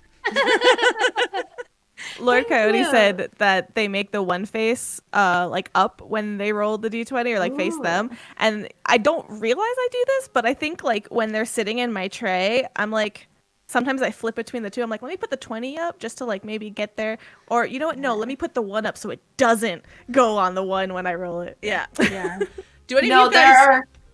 Go ahead. Go ahead, Luna. Oh, I was just gonna- There's so many people. Sorry. No, go ahead. That store their dice like with the 6 up or the 20 up, Really? that we've gotten. So we made the sneak attack vault that Shannon has, and the D6 six on a point, so you can like grab them really easily. And we've had some people that just like hate it because they're like, my sneak attack dice, they sit 6 side up, and that doesn't allow me to do that. I'm And not gonna so lie, I've 100% made all of these facing the right way before, which I'm doing right now. Yes. Yeah, I was just holding up. This is my D20 always sits D20 side up in my dice vault. Do any of you guys, when you play, do you stack your dice? Yes. No. So when I stack my dice, like if I'm building a dice tower, they always have to be the highest number on top. Oh, that's cool. I fidget with them. Yeah. You guys pay a lot more attention to detail than I. I should note, this is when I'm a player. When I'm GMing, I don't pay attention to anything. I'm just like, here's the dice. Which one am I throwing? Which one did I grab? That's not the right one. This one. Fine. Shannon, I actually make keep a a really- fidget toy on my desk so that Nice. I don't fidget with my dice while I'm playing. That's what my Goliath has become. This is my fidget. Yeah. I just constantly. I am need back one and of forth. those, Shannon. I need one of those. I'll tell you. I'll send you the link where I got it. I have gotten into the horrible habit of, do you guys remember those like those Chinese like meditation balls when we were younger that ding? I now do that with D20s as I'm sitting here. Amazing. Oh, So, like this? I even do it right now. I'm just sitting Yeah, here. I do rolling that these too. swirls around. I Yeah. do that. That there's a thing that made a noise. Yeah, they were these they're like little metallic balls, and they had a like really they ring. like a really when really they light swirl. chiming sound in them. Yeah. Yeah, they I were never big in the noticed that. 90s. Yeah. By the way, Star, I just noticed the necklace that you're wearing. and Oh yeah, I my love D20 it. necklace. Oh, I love it. Yeah, so now I have one everywhere I go, and it is magnetic, so you can open it up and take the D20 out. Oh, cool. So you can switch up the color, or if I'm trying to make a decision somewhere, I just take it out and roll it. Nice. I think I need one. Yeah. we have this idea that I think we'll eventually make sometime where we want to make something that holds 2 D20s, and it's like sometimes you just need to roll for it. Yeah. Just like if you're having a disagreement with your significant other, sometimes you just have to roll. I love it. A roll off. I love it. Roll up. Hilarious. I love that. I legit keep a bag of dice clipped onto my wallet, so just in case emergency Just in D&D case. game or something. I also One of What our happened? I also backed that little dice spell book, so now yes. I'm gonna have one on my keychain. I definitely wanted to, but I restrained myself on that one, which was great because I turned around and backed like 2 more after that one. So one of the dice that we make is a little D2 waffle with a splat on one side and a waffle on the other. I So love you it. just can't make Cute. decisions. It's so cute. Flip it. all right. So this brings me to another really great question from Jim the Dim, and I think this is a really nice one to wrap up Hey. on because we can draw our giveaway winner afterwards.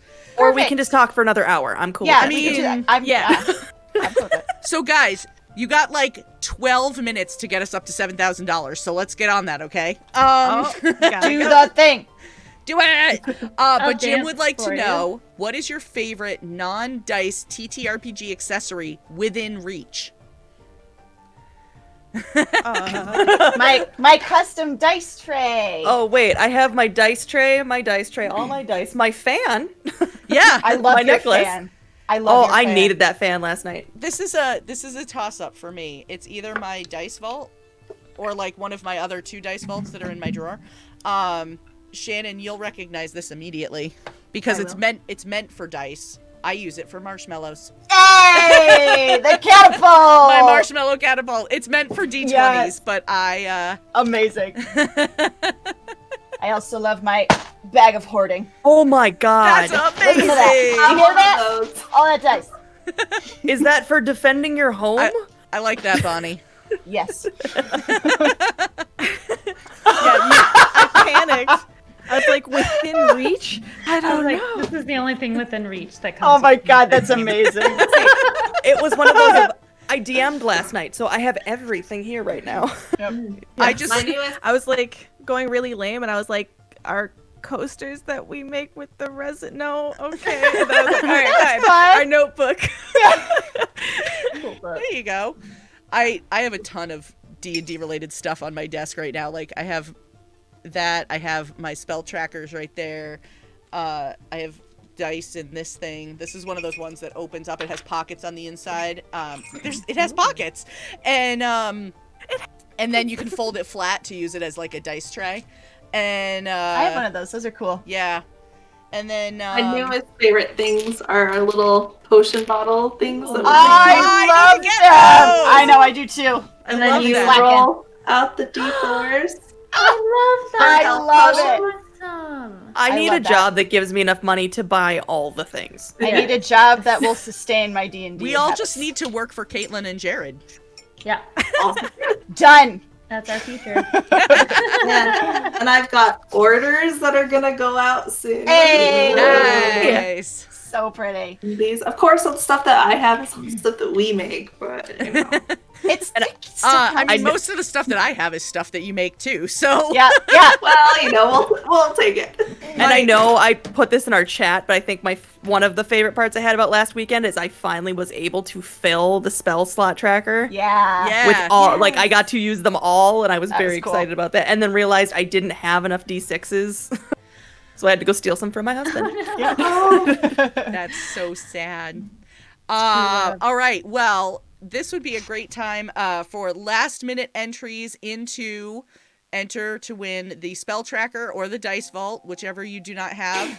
And those are so cute. I love them. I love your new logo, Katlyn. I by was the way. just gonna say that. I love that. Yes. It's So so this cute. is actually a new thing. We just started to put these on our dice vaults. Yeah. Well, They're damn. Now I actually need to gonna go buy release. new things. They'll release next week. Yes. So yeah. Sneak peek, y'all. So yes, if you don't have a dice vault, but you already have a spell tracker, you can select to get a dice vault instead. If you already have a dice vault but don't have a spell tracker, you can enter to get a spell tracker instead. It's all the same giveaway. And international shipping is open. So if you are international, yachts, and would like to enter, you can do that. So exclamation point ticket, get those last minute entries in. And again, just a reminder, we are at $6,720. We did so damn well Thank tonight. you all. Thank Thank you you. guys so Chat. much. So much. Jason C, Terry Star, Wolf's Blood, Mara, Waffles, Agent Fire, Apache, Patch, Zeal Zaddy. I have to go to the next page. Let's see. Oh, that one's me. I don't need to thank me. Chichuan, Thank you, Nekla, Luna. Thanks, Luna. Thanks, Agent Luna. Fire again, Katie Machin, and Almost Critical, all of our donors for tonight. Amazing. So, Amazing. yeah, yachts. We have raised just close to $700 tonight. So, and that's okay. If you can't donate, just keep helping us spread the word on Twitter. Get the word out there. There's going to be another stream on Tuesday. Reed, I'm not. Well, yachts, our goal is to get to 7,000. So if you'd like to donate, $280. $280. Thank you. Social worker. I hope no that's math. right. No. Yeah, it says, no. I appreciate your enthusiasm, though. Yes, we do appreciate the enthusiasm.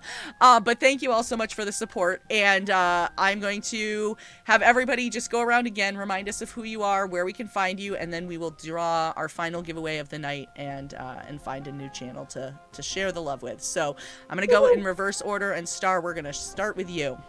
I am StarShinobi. You can find me at StarShinobi on Twitter and Instagram. If you go to Instagram, you can see my daily D&D magic items, which I haven't made in quite some time, but we'll get back on that.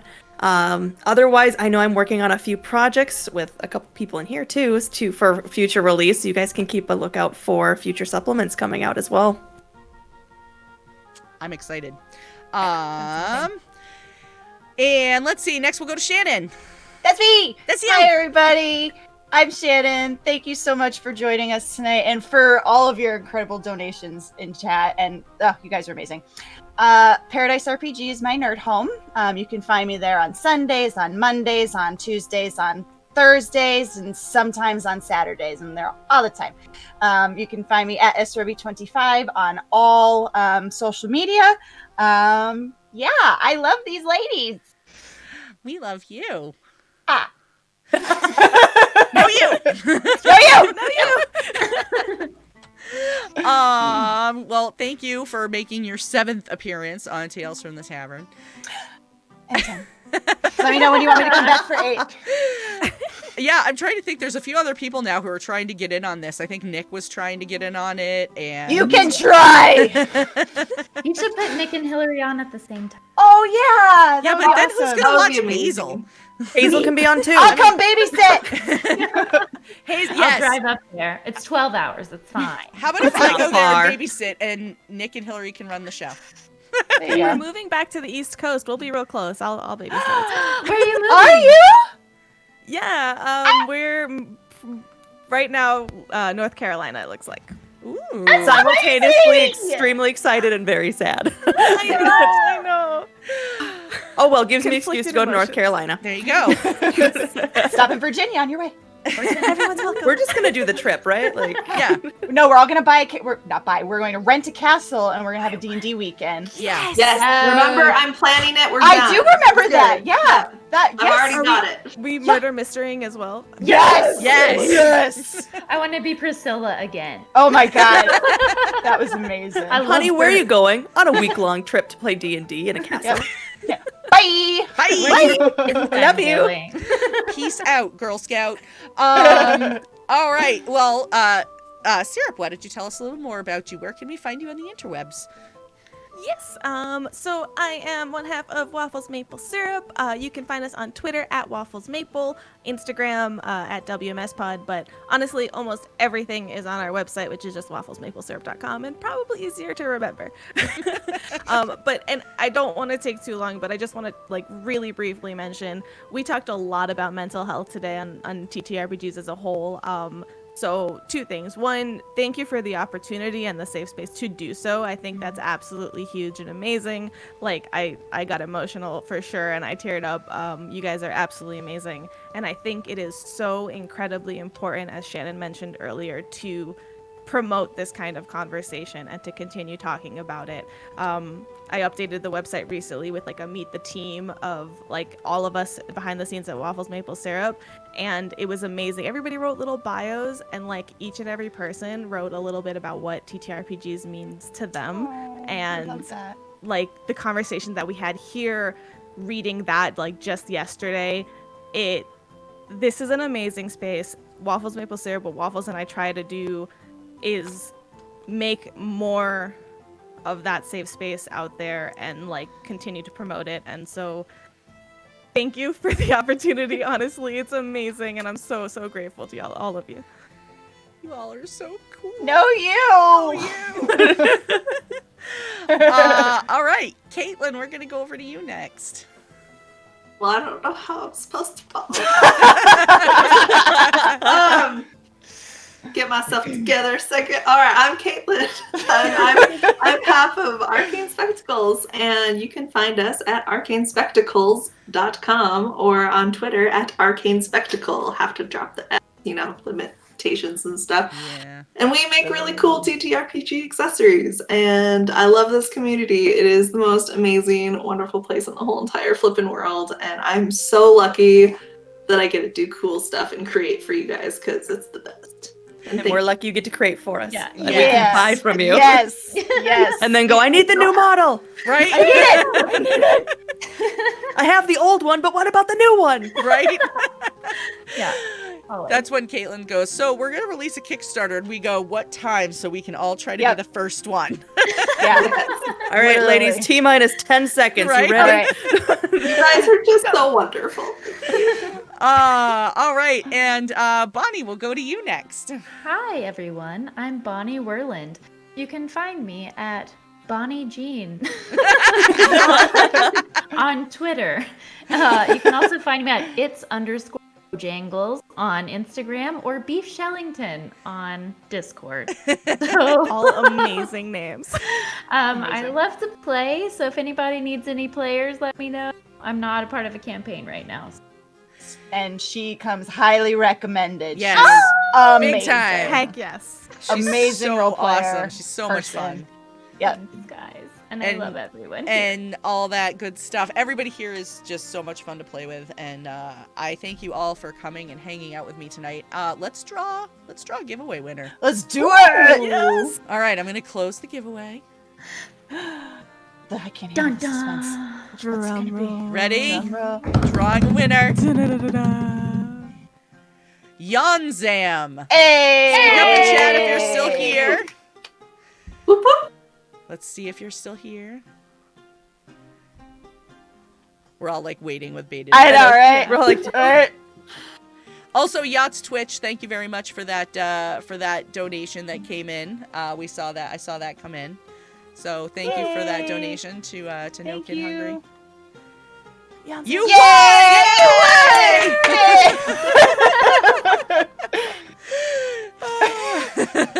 All we're waiting for that. That's awesome. So Yanzam, if you want to reach out, you can either send me a whisper here, or if you are in the Shared Experience Discord, you can also send me a message there. We'll get you in touch with Katlyn and all that good stuff, and make sure that you get your prize. So, yeah. All right. Yay. Well, I am GamerMomLuna. This has been Tales from the Tavern, where we raised like $700 tonight. Like, yeah, go you guys! Amazing. You guys are so amazing. And we are very. And we are very excited to have gotten to be a part of the stream for No Kid Hungry. Tuesday night, our stream at 8 p.m. Eastern, which is Ripples in the Gray. That is our Star Wars Fantasy Flight System stream, is also going to be a part of it. So if you didn't get a chance to donate, but you still would like to, you can always come back then and join the party again with them. Even if you have already donated and you just want to come back and hang out with them, it's a really great cast. And there's even a porg involved. Yeah. Somebody kept a porg. They named it PP8. So that's a thing. That's amazing. That's all I need to know. And so you can join them Tuesday nights, 8 p.m. Eastern, 5 p.m. Pacific time, or you can come back on Wednesday. And by then the fundraiser will be over at that point. But we have more fundraisers coming up in the future, like namely July-ish. So keep an eye out for that. What? I know. We might be doing a fundraiser in July with some of the people that are on this screen. So this is the first time hearing about it. And I am, like I said, I'm GamerMomLuna, and you can find me here with Tales from the Tavern every Sunday night at 8 p.m. Eastern, pretty much like clockwork. So we are going to go raid another channel. We're going to go, I kind of want to see what this is all about. There's this channel that I found that looks like they're doing something at a Denny's. I don't know what's involved, but it looks pretty intriguing. So I think we'll go say hi to them. They are a charity in July. Yes, Nick. So we're such trolls. I know we are. So we're going to go pay a visit to Internet Remix, and yeah, drop some emotes in chat if you're one of our subscribers. Say hi. Tell them where you're coming from, and I hope you all have a wonderful night. Mwah.